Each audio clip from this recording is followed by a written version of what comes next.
Hello. आज का जो टॉपिक है मैं काउंसलिंग सेशन से लिया हूँ और टॉपिक ये है कि दो इंसान रिलेशनशिप में है और उसमें से एक हमेशा यही कंप्लेन करते हैं कि आपके पास तो मेरे लिए टाइम ही नहीं है, आप तो फ़ोन नहीं करते हो, आप मैसेज नहीं करते हो, आप मुझे टाइम नहीं देते हो। और दूसरा वाला जो है वो हमेशा इरिटेट होता है इन सब बातों से कि क्या यार हमेशा ये वही कंप्लेन करते रहते हैं कि फ़ोन नहीं करते हो, मैसेज नहीं करते हो, मुझे टाइम नहीं देते हो। और इरिटेशन इतना बढ़ गया है कि आप ही उसको और कंटिन्यू नहीं करना है उस रिश्ते को, या उसको ब्रेकअप करना है। तो ये जो प्रॉब्लम है ये आप लोगों के साथ भी हुआ होगा। यूजुअली ये प्रॉब्लम रहता ही है हर एक रिलेशनशिप में, तो आपके साथ भी हुआ होगा। आपको भी कभी लगा होगा कि आपका पार्टनर जो है बहुत पॉसेसिव हो रहे हैं, हमेशा बोलते हैं, हमेशा कंप्लेन करते रहते हैं कि मैसेज नहीं करते हो तुम, कि तुम फ़ोन नहीं करते हो, तुम्हारे पास मेरे लिए टाइम नहीं है, तुम मुझसे प्यार ही नहीं करते हो। तो इन सिचुएशन को कैसे डील करना है, क्योंकि हमेशा इरिटेट होने से काम नहीं चलेगा। वजह इरिटेशन के कि इसको किस तरह से डील किया जाता है, क्योंकि कभी कभी क्या होता है गलती ना आपका है ना गलती उसका है, गलती दोनों का ही नहीं है। तो इस सिचुएशन को कैसे डील करना है। अगर डेली ये हो रहा है, अगर डेली आपका पार्टनर आपको कंप्लेन कर रहे हैं, आप मैसेज नहीं करते हो, आप फोन नहीं करते हो, तो उसको डील कैसे करें। कि डेली तो लड़ाई नहीं कर सकते ना, डेली आप इरिटेट नहीं हो सकते हो। अगर आप ऐसा करने लगोगे तो ज़्यादा दिन नहीं टिकेगा आपका रिलेशनशिप। तो आज हम लोग देखेंगे इस सिचुएशन को डील कैसे करना है। अब सबसे पहले आपको क्या करना है, सबसे पहले आपको सुनना है। Be a very good listener. सबसे पहले आपको सुनना है। मैं ये नहीं बोल रहा हूँ वो जो बोल रहे वही आपको करना है, लेकिन आपको सबसे पहले सुनना है। अब यहाँ पे मैं एक एग्जाम्पल देता हूँ। मान लीजिए आपका नेट नहीं चल रहा है, तो आप कस्टमर केयर में फोन करते हो, आप इरिटेट हो चुके हो, आपका नेट नहीं चल रहा है 1 दिन से या 2 दिन से, आप बहुत इरिटेट हो चुके हो। आप कस्टमर केयर में फोन करते हो और आप बोल रहे हो कि कैसा कंपनी है आपके, आपका नेट नहीं चल रहा, 2 दिन से मेरा नेट नहीं चल रहा है, मैं कुछ नहीं कर पा रहा हूँ, आप पूरे कंप्लेन कर रहे हो। अब जो कॉल सेंटर एग्जीक्यूटिव है वो अगर अच्छी तरह सुनते हैं आपकी बात, oh sir I am so sorry, आपका नेट नहीं चल रहा है, क्या प्रॉब्लम है, क्या हो गई, ये सब पूछताछ करके देख के आपको बोलते हाँ आपका नेट नहीं चल रहा है, तो मुझे मालूम पड़ा है क्या इशू हुआ है, हम 2 घंटे में ठीक कर देंगे। तो आपको अच्छा लगेगा, आपको सुकून मिलेगा कि उसने मेरे बातों को सुना, मेरे कंप्लेंट को सुना, समझा और ठीक करने के लिए भी रेडी है, 2 घंटे में ठीक कर देंगे। मान लीजिए वही कॉल सेंटर एग्जीक्यूटिव आपने जैसे ही फोन किया वो भी चालू हो गए, क्या डेली डेली फोन करते रहते हो यार, नेट नहीं चल रहे, ये नहीं चल रहे, 2 दिन नेट के बिना नहीं रह सकते हो क्या, रुको अभी काम चल रहे, देखेंगे बाद में। तो आपको कितना गुस्सा आएगा। एक तो आप इरिटेट हो, आपका नेट नहीं चल रहा है, आप कंप्लेन कर रहे हो और जिसको कंप्लेन कर रहे हो वो भी आपको सुना रहे हैं, राइट। तो आप भी तो वही कर रहे हो अपने पार्टनर के साथ। जैसे ही वो कंप्लेन करते हैं आप सुनते नहीं हो, आप बिना सुने ही उसके ऊपर गुस्सा करने लगते हो, आप इरिटेट हो जाते हो। क्या बार बार कंप्लेन करते रहते हो, कॉल नहीं करता, मैसेज नहीं करता, हाँ नहीं करता हूं ना कॉल, ठीक है रख दो, मुझे और आगे नहीं पढ़ना है, मैसेज नहीं करता हूं ना, ठीक है जाने दो, आप फोन मत करना। तो ये जो इरिटेशन है उससे क्या हो रहा है, उसको भी बहुत तकलीफ हो रही है, वो कंप्लेन करने आ रहे हैं और आप सुन ही नहीं रहे हो बातों को। तो आपको सबसे पहले सुनना है, आपको इरिटेट नहीं होना है। और पता है आप इरिटेट क्यों होते हो, क्योंकि आप चीजों को अपनी नजरिए से देखते हो। फॉर एग्जाम्पल मान लीजिए आप बिजी हो, आप 10 आवर्स 12 आवर्स जॉब कर रहे हो, आप बिजनेस कर रहे हो, आप हजारों कामों में बिजी हो, तो ऑब्वियसली आपको लगेगा अरे मैं इतना बिजी हूं और मैं बार बार कैसे कॉल करूं यार, बार बार मैसेज कैसे करूं, मैं इतना टाइम कैसे दूं। आप सही हो अपनी जगह पे, लेकिन यहाँ पे बात आपकी नहीं है, कंप्लेन आप नहीं कर रहे हो, जो कंप्लेन कर रहे हैं ना उसके नजरिए से आपको देखना है। जैसे मैं एग्जांपल दिया था कॉल सेंटर का, अगर आपने बोला कि मेरा नेट नहीं चल रहा है और वो एग्जीक्यूटिव अपना मोबाइल देख के देख रहे हैं, अरे मेरा नेट तो चल रहे हैं, आपका कैसे नहीं चल रहे, तो ये पागलपन होगा, क्योंकि बात उनके मोबाइल की नहीं है, बात आपके मोबाइल के है, आपके मोबाइल नहीं चल रहे हैं।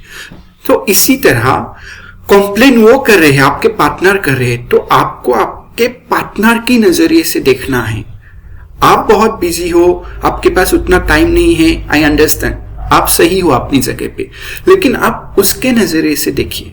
मे बी वो घर में अकेली बैठी है, उसके पास और कोई काम नहीं है, आप अभी फ्री है, घर में अकेली है, तो आप बार बार याद आ रहे हो, राइट। और मे बी ऐसे लोगों के साथ है जहां पे उनके दूसरे लोगों के साथ ज्यादा बनते नहीं है, तो बार बार आप याद आ रहे हो। या मे बी वो परेशान है, उदास है, कुछ प्रॉब्लम है, और ऐसे टाइम पे जो आपने है उसको याद किया जाता है, बार बार आप याद आ रहे हो, तो इसीलिए मे बी वो बार बार आपको कॉल कर रही है, मैसेज कर रही है।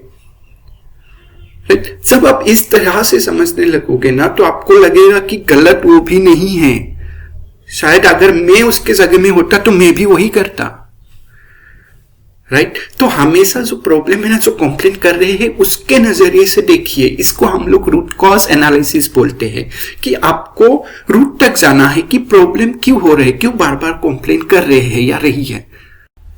और जो कंप्लेन करते हैं ना, वो एक्चुअली आपसे प्यार करते हैं। तो ऐसा कभी मत सोचना कि ये बहुत कंप्लेन करते रहते हैं तो इसके साथ मुझे और नहीं रहना है, इसके साथ ब्रेकअप करना है। नो, कंप्लेन करते हैं क्योंकि जो प्यार करते हैं ना, वही कंप्लेन करते हैं। यहाँ पे और एक एग्जांपल मैं देता हूँ। मान लीजिए आप एयरटेल का सिम यूज कर रहे हो और आपका फोन काम नहीं कर रहे, मे भी कुछ इश्यू हो गया एयरटेल में। आप क्या करोगे? आप एयरटेल कॉल सेंटर में फोन करके बोलोगे कि ये इश्यू है, मैं कॉल नहीं ले पा रहा हूँ, आप इसे ठीक करा दे, राइट। क्यों? क्योंकि you are happy with Airtel, आपको एयरटेल ही यूज करना है, लेकिन कुछ कंप्लेंट की वजह से आप यूज नहीं कर पा रहे हो, इसलिए उन लोगों को रिक्वेस्ट कर रहे हो कि ये ठीक कर दीजिए। आप ये नहीं कर रहे हो कि अरे ये एयरटेल नहीं चल रहा है तो ठीक है, पोर्ट करके कोई जियो का सिम ले लेते या कोई दूसरा सिम यूज करते हैं। नहीं, आप वो नहीं कर रहे हो। तो इसी तरह जब हम कंप्लेन करते हैं कि आप फोन नहीं कर रहे हो, मैसेज नहीं कर रहे हो, इसका मतलब ये नहीं मैं आपसे प्यार नहीं करती, राइट। वो भी प्यार करते हैं, जस्ट कुछ रिक्वेस्ट है जो आपको एक्सेप्ट करना है, कुछ एक्सपेक्टेशन है जो आपसे है। नहीं तो वो ये भी कर सकते थे, अरे तुम फोन नहीं करते हो, मैसेज नहीं करते हो, मेरे लिए टाइम ही नहीं है, चलो मैं भी कोई और ढूंढ लेता हूँ फिर, या ढूंढ लेती हूँ। ऐसा नहीं कर रहे, राइट। बार बार आप ही के पास आ रहे हैं, बार बार आपसे ही कंप्लेन कर रहे हैं। क्यों? क्योंकि आपका पार्टनर जो है वो भी आपके साथ ही रहना चाहते हैं। अब मैं बहुत एक इम्पोर्टेंट चीज़ें यहाँ पे बोलने वाला हूँ, ध्यान से सुनिएगा। देखिए, हम लोग सोशल एनिमल्स हैं, हमें लोगों के साथ रहना अच्छा लगता है, हमें लोगों के साथ बातें करना अच्छा लगता है, हमें लोगों के साथ अपना दुख दर्द जो है शेयर करना अच्छा लगता है, लेकिन सबके साथ नहीं। कुछ ऐसे लोगों के साथ जिसके ऊपर भरोसा किया जाए, जो हमें पसंद हो, राइट। तो इसलिए आपके पार्टनर हमेशा ये सब चीज़ें आपके साथ शेयर करना चाहते हैं, इसलिए आपसे फ़ोन करते हैं, वो कंप्लेंट करते हैं, आप फ़ोन नहीं करते हो, आप मैसेज नहीं करते हो। तो ये जो शेयरिंग है वो नहीं हो पा रही है ठीक से। तो आप होंगे क्या कि मेरे अंदर जो फीलिंग्स है, जो मैं शेयर करना चाहता हूँ, जो मैं बात करना चाहता हूँ, आपके साथ तो बात नहीं हो पा रहे हैं। तो आप आपके पार्टनर किसी और के साथ बात करने लगेंगे, मे बी उनके कोई दोस्त या कोई भी जिसके वो जानते हो या पसंद हो या थोड़ा ट्रस्ट हो। तो आप उस इंसान के साथ ये दुख दर्द शेयरिंग चलता रहेगा, राइट। हम लोग जितना बातें करते हैं उतना इमोशनल कनेक्शन स्ट्रांग होते हैं, एक इमोशनल बॉन्डेज आ जाते हैं। जैसे जैसे वो बात उनके साथ कर रहे हैं, आप उन इंसान के साथ, उस इंसान के साथ ये इमोशनल कनेक्शन धीरे धीरे बढ़ रहे हैं, एक स्ट्रांग इमोशनल बॉन्डेज आ रहे हैं, और आपके साथ वो इमोशनल कनेक्शन धीरे धीरे कम होते जाएंगे, क्योंकि आप लोगों के साथ तो बात नहीं हो पा रहे, आप लोग बात नहीं कर रहे हो ठीक से, आप इरिटेट हो रहे हो, राइट। और उसमें और प्रॉब्लम होंगे। कल को आप भी बोलोगे कि ये सब उनके साथ क्यों बात की तुमने, मेरे को फोन क्यों नहीं किया, मेरे को क्यों नहीं बोला, राइट। ये हो रहे। अब जैसे जैसे इमोशनल बॉन्डेज किसी और के साथ ज्यादा होने लगते हैं और आपके साथ कम होने लगते हैं, फिर रिश्तों में दरारें आने लगते हैं, फिर रिश्ते डगमगाने लगते हैं, फिर लड़ाई झगड़ा होने लगते हैं। ओके, तो आप सबसे इम्पोर्टेंट चीज कि हमको करना क्या है ऐसी सिचुएशन में, कि मुझे इरिटेट नहीं होना है, कि गलती उनका भी नहीं है, मेरा भी नहीं है, ये सब हो गया, ये हो सकते हैं, ये प्रॉब्लम आगे आ सकते हैं, वो सब कुछ समझ गए। तो अभी मुझे क्या करना है? तो आपको क्या करना है इस सिचुएशन में? सबसे पहले देखिए, जब आप रिलेशनशिप में होते हो बहुत सारे एक्सपेक्टेशन होते हैं एक दूसरे से। तो अगर आप टाइम नहीं दे पा रहे हो या आप थोड़ा टाइम दे पा रहे हो, तो सबसे पहले जैसे मैंने बोला था, आपको पहले तो सुनना है, आपको इरिटेट नहीं होना है। और उसके बाद नाउ अभी आपको एक्सप्लेन करना है चीजों को कि देखो, मैं इतना काम करता हूँ, इतना बिजी रहता हूँ, तो मैं तुमको 2 कॉल करूंगा, या मैं तुमको इतना मैसेज करूंगा, या मैं तुमको सिर्फ इतना ही टाइम दे पाऊंगा। ये जो एक्सपेक्टेशन है वो सेट करना बहुत जरूरी है। सबसे पहले आपको एक्सप्लेन करना है क्यों आप टाइम नहीं दे पा रहे हो। ऐसा नहीं आप घर में फ्री बैठे हो और टाइम नहीं दे पा रहे हो। तो आपको एक्सप्लेन करना है कि मैं 9 to 10 या 6 काम करता हूँ, या मेरा ये शेड्यूल है, तो मेरे पास ज्यादा टाइम नहीं होते हैं। तो ये आपको जो भी वैसे हो, आपको ईमानदारी के साथ एक्सप्लेन करना है। देन नेक्स्ट, आपका जो एक्सपेक्टेशन है वो सेट करना है कि मैं तुमको 2 टाइम कॉल करूंगा, मैं तुमको इतना टाइम दूंगा। तो ये सेट करना है। वो भी पागल नहीं है सामने वाला कि नहीं समझे। जब आप ईमानदारी के साथ, बड़े ही ऑनेस्टी के साथ उसको एक्सप्लेन करते हो कि ये डिफिकल्टी है, तो इसलिए मैं कम टाइम दे पा रहा हूँ, तो वो समझ जाएंगे। दूसरा, आपका एक्सपेक्टेशन सेट होना चाहिए कि मैं 2 कॉल करूंगा, मैं इस टाइम से इस टाइम के अंदर आपको कॉल करूंगा, मैं ये करूंगा, ये मैं नहीं कर पाऊंगा। ये जो लिस्ट ऑफ एक्सपेक्टेशन है उसको पूरा सेट करना है।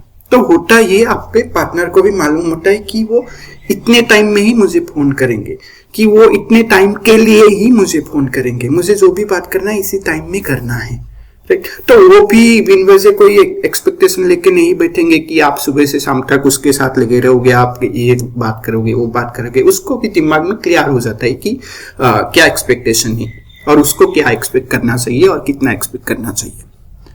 ये बहुत इंपॉर्टेंट है। और हाँ, जब आप एक्सपेक्टेशन सेट कर रहे हो वो बहुत रियलिस्टिक होना चाहिए। रियलिस्टिक मतलब, अगर आप बोलोगे मैं बहुत बिजी हूं तो मैं डेली 2 मिनट दे सकता हूं तुमको, तो that is not realistic expectation. आप 2 मिनट भी क्यों दे रहे हो? उससे अच्छा खत्म करो रिश्ते को। अगर 2 मिनट दे भी रहे हो, आप ही बताओ 2 मिनट में क्या एक रिश्ता चल सकता है? वो ऐसे ही खत्म हो जाएंगे एक दिन, वो नहीं चलेंगे ज्यादा टाइम। तो जब भी आप एक्सपेक्टेशन सेट करते हो वो रियलिस्टिक होना चाहिए। ठीक है, मैं 1 घंटे बात करूंगा तुम्हारे साथ डेली, मैं भी वीकेंड में हम लोग मिलेंगे, राइट। ऐसे एक एक्सपेक्टेशन, एक रियलिस्टिक एक्सपेक्टेशन सेट होना चाहिए। और दूसरा, जब आप कोई भी एक्सपेक्टेशन सेट करते हो उसको फॉलो कीजिए। अगर आप बोल रहे हो कि मैं 2 टाइम कॉल करूंगा, 2 टाइम कॉल कीजिए। अगर आप बोल रहे हो इस टाइम में मैं आपसे बात करूंगा, तो उस टाइम में बात कीजिए। अगर आप बोल रहे हो वीकेंड में हम लोग मिलेंगे, तो आप मिलिए। क्योंकि एक एक्सपेक्टेशन सेट हो जाता है, उसके बाद जब आप उसको ब्रेक करते हो, उसको फॉलो नहीं कर रहे हो, तो उसके ऊपर फिर से लड़ाई होता है, तो रिलेशन खराब होने लगते हैं। तो आपको क्या करना है? इरिटेट नहीं होना है, आपको पूरा सुनना है, उसको समझना है, उसको रूट कॉज एनालिसिस करना है, आपको देखना है किस वजह से हो रहे हैं, ताकि आप उस कारण को सॉल्व कर पाओ। उसके बाद आपकी तरफ से जो भी परेशानी है आपको ईमानदारी के साथ एक्सप्लेन करना है। आपका एक्सपेक्टेशन सेट करना है जो बहुत ही रियलिस्टिक होना चाहिए, ताकि उसको भी बुरा ना लगे और आप भी इरिटेट ना हो, राइट। जब ऐसे होने लगेंगे रिलेशनशिप खूबसूरत हो जाते हैं। अब मैं ये सब क्यों बोल रहा हूँ? मैं इसलिए बोल रहा हूँ क्योंकि मैंने बहुत अच्छे रिलेशन को खराब होते हुए देखा। प्यार दोनों करते हैं, फिर भी छोटे मिसअंडरस्टैंडिंग के वजह से रिश्ते खराब हो जाते हैं, वो लोग ब्रेकअप कर लेते हैं। अगर आप दोनों के साथ बात करोगे तो लगेगा प्यार तो वो भी कर रहे थे, प्यार तो आप भी कर रहे थे, राइट। तो इसलिए ये सब मिसअंडरस्टैंडिंग की वजह से आपका खूबसूरत रिलेशनशिप खराब होने मत दीजिए। तो आज के लिए इतना ही, मिलते हैं नेक्स्ट वीडियो में। Thank you so much.